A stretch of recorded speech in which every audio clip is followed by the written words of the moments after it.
हुसैन के खून का धब्बा जो मुसलमानों के दामन पर है, धोने का सिर्फ एक तरीका है कि जब भी मुहर्रम आता है हुसैन की मजलिस में आ जाओ, अलम के साए में आ जाओ, जहां जुलझला निकले पीछे पीछे चलो, ताकि हुसैन के खून का धब्बा हमारे दामन से साफ हो जाए। बेशक रहो सुन्नी, सुन्नी रहने में कोई खता नहीं है, लेकिन कम से कम कातला ने हुसैन को तो अच्छा ना कहो। उसको कैसे खत्म किया जाएगा? उसको ये कहने से खत्म नहीं किया जाएगा हम भी बड़ी मोहब्बत करते हैं। नहीं, कोई मोहब्बत नहीं करता। ये ना कहो शियों नहीं मारा, शिया पीट रहे हैं। अगर शियों नहीं मारा है तो मैं कब कहता हूं शियों ने नहीं मारा, लेकिन जो शिया हुसैन को मारने वाले थे वो यजीदी शिया थे, ये 72 हुसैनी शिया थे। तो तुम भी मजलिस में आ जाओ हुसैनी सुन्नी कहलाकर, ताकि दामन से हुसैन के खून का दाग तो साफ हो जाए। मेरे भाइयों, ये थी वो मेरी इल्तजा, जिसे तकरीर तो मैं नहीं कह सकता, लेकिन दो जय्यद उलमा के मुतासर होने की गुफ्तगू कह सकता हूं। जहां तक ताल्लुक है मजलिस का और रजी अल्लाह का और लह सलाम का, मेरे भाइयों सुनो, ये जो कुछ इस मजलिस में हो रहा है और जो मुहर्रम में होता है, ये एक जुर्म है यजीद का कि उसने अपने इक़्तिदार के पहले साल बहुत बड़ा जो जुर्म किया वो हुसैन का कत्ल था। 3 साल दौरे हुकूमत रही है यजीद की। एक शख्स के मैं नाम लेता हूं, लोग उसे रजी अल्लाह कहते हैं, उसकी तफसीर मैं खोल देता हूं, कुछ नासिर बता गए ताकि बात शरे हो जाए। ये ना कोई कह दे कि नासिर बात शियों वाली तकरीर कर गए हैं, नहीं, वो अहले इस्लाम वाली तकरीर करके गए हैं। एक शख्स है जिसका नाम है मुस्लिम बिन उकबा रजी अल्लाह ताला। आप जानते हैं कोई आप में से, is there anybody from you knowing this name?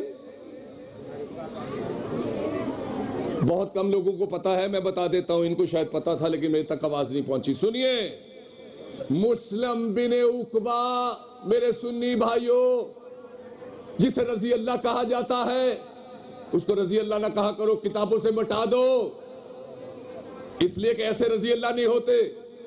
3 साल दौरे हुकूमत यजीद का रहा।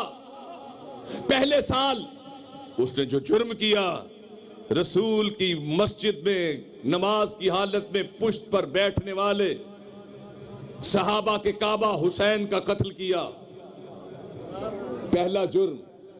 दूसरे साल यजीद ने मुस्लिम बिन अकबा को 18,000 घोड़ों का लश्कर देकर मदीने पर हमला करवाया। मदीने पर जब हमला हुआ तो मेरे भाइयों, मदीने की दरो दीवार को इस तरह तौहीन किया गया कि मैं यहां बता नहीं सकता। बस इतना ही काफी कि 3 दिन तक 18,000 घोड़े मस्जिद नबवी और मज़ार सरकार के करीब बैठे रहे। आप पिंडों के रहने वाले हैं, किसी जगह जिसने 4 भैंसें 2 बकरियां रखी हो, 4 दिन एक कमरे में बंद करके रख दो, 2-2 फुट गाब हो जाती है अगर फौड़ा ना फेरो। 3 दिन तक 18,000 घोड़े मस्जिद नबवी बंधे रहे। 6 माह तक घोड़ों की लीद मस्जिद नबवी और मज़ार रसूल से साफ होती रही।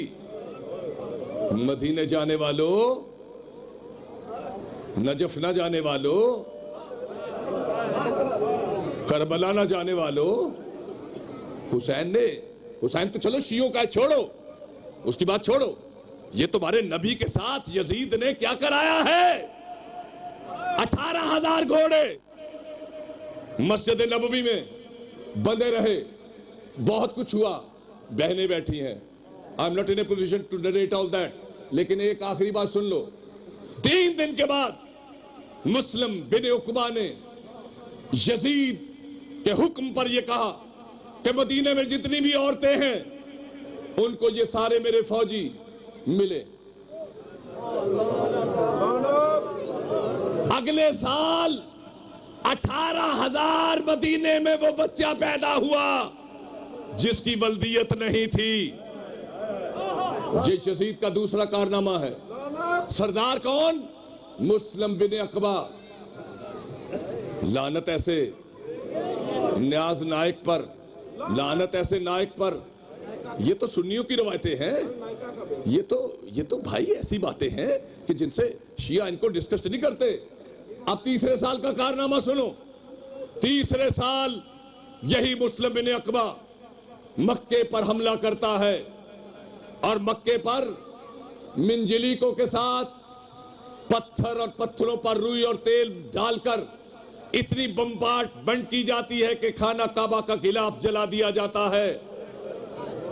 खाना काबा में जो शायर अल्लाह पड़े थे, जिनमें हजरत नूह की जूतियां थी, हजरत मूसा का आसा था, हजरत सलमान की अंगूठी थी, हजरत अस्माइल के दुम्बे के सींग थे, हजरत मूसा का आसा था, सब जल गए। खाना काबा गिर गया। हाजी जिस तरह तवाफ कर रहे इस तरह लाशें पड़ी थी। इतना जुर्म हुआ, इतना कत्ल हुआ। मुस्लिम बिन अकबा मक्के में ही बीमार हो गया। बीमार होने के बाद उसने एक वसीयत लिखी, किताबों में लिखी पड़ी है, पढ़ो मेरे भाइयों। लिखा उसने कि मैं उम्मीद नहीं है बच सकूं, मैं मर जाऊंगा, लेकिन मैं वसीयत लिख के जा रहा हूं और वसीयत मेरी ये है। और मैंने एक ऐसा अच्छा अमल किया है अपनी जिंदगी में, अल्लाह मुझे उस अमल के सदके में बख्श देगा।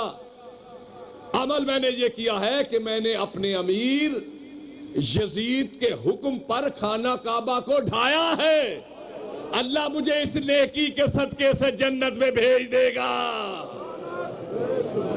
यह है इस्लाम। अगर यही इस्लाम है तो भले मैं ईसाई बेहतर।